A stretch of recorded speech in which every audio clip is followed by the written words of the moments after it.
Good morning. 3-4 ദിവസമായി കുറേ ചെടികളെയൊക്കെ ഒന്ന് വെട്ടി ഒതുക്കണമെന്ന് വിചാരിക്കുന്നു.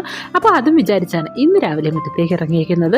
അപ്പോൾ നമ്മുടെ പിങ്ക് തെച്ചിയില്ലേ, അതിന് കുറേ പൂക്കളൊക്കെ കൊഞ്ഞിട്ട് കുറേ തണ്ടുകളൊക്കെ ഉണ്ട്. അപ്പോൾ അതിനെയൊക്കെ ഒന്ന് വെട്ടി ഒതുക്കി കൊടുക്കാമെന്ന് കരുതി അങ്ങനെ ഇരുന്നപ്പോഴാണ് ഇതാ തൊട്ടടുത്തായിട്ടിരിക്കുന്നത് നമ്മുടെ സ്പൈറൽ ജിഞ്ചർ ആകെ വളർന്ന് വൃത്തികേടായിട്ടുണ്ട്. കുറേ കൊമ്പൊക്കെ ഇതുപോലെ ചാഞ്ഞും ചരിഞ്ഞും ഒക്കെ കിടപ്പുണ്ട്. അപ്പോൾ അതിൻ്റെ ചാഞ്ഞതും ചരിഞ്ഞതും ഒക്കെ ആയിട്ടുള്ള കൊമ്പുകളൊക്കെ നമുക്കൊന്ന് വെട്ടിക്കൊടുക്കാം. കൂട്ടത്തിൽ മുകളിലേക്ക് ഒത്തിരി ഹൈറ്റിലൊക്കെ നിൽക്കുന്ന കൊമ്പുകൾ കൂടി നമുക്ക് ഇതുപോലെ ഒന്ന് പ്രൂൺ ചെയ്ത് കൊടുക്കാം. പിന്നെ കരിഞ്ഞയിലേക്ക് ഒന്ന് പിച്ചി പറിച്ചെടുത്ത് കളയുകയും ചെയ്യാം. എന്നിട്ട് ഇതിനെ ഒന്ന് തണലത്തായിട്ട് വെച്ച് കൊടുത്തു. ഇത് വെച്ച് കൊടുത്ത് ഒന്ന് തിരിഞ്ഞു നോക്കിയപ്പോഴാണ് നമ്മുടെ പെപ്പറോമിയുടെ വെരിഗേറ്റഡിൻ്റെ കമ്പൊക്കെ ഒന്ന് നീണ്ടു നിൽക്കുന്നത് കണ്ടത്. അപ്പോൾ അതിനെ കൂടി ഒന്ന് കട്ട് ചെയ്ത് കൊടുക്കാമെന്ന് കരുതി. അപ്പോൾ അതിനെ ഞാൻ കട്ട് ചെയ്തു.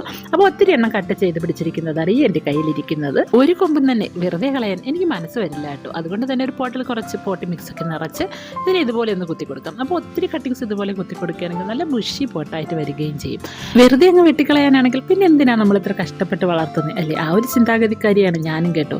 അപ്പോൾ ചെടികളെല്ലാം ഒന്ന് കുളിപ്പിച്ചേക്കാമെന്ന് കരുതി എല്ലാത്തിനും അധികം ചൂടാകും മുന്നേ തന്നെ ഒന്ന് നനപ്പിച്ച് ഞാൻ പതുക്കെ വീടിൻ്റെ അകത്തേക്ക് കയറി. അപ്പോൾ ഇഷ്ടമായാൽ തീർച്ചയായും സബ്സ്ക്രൈബ് ചെയ്യാൻ മറക്കണ്ട. ടാറ്റാ.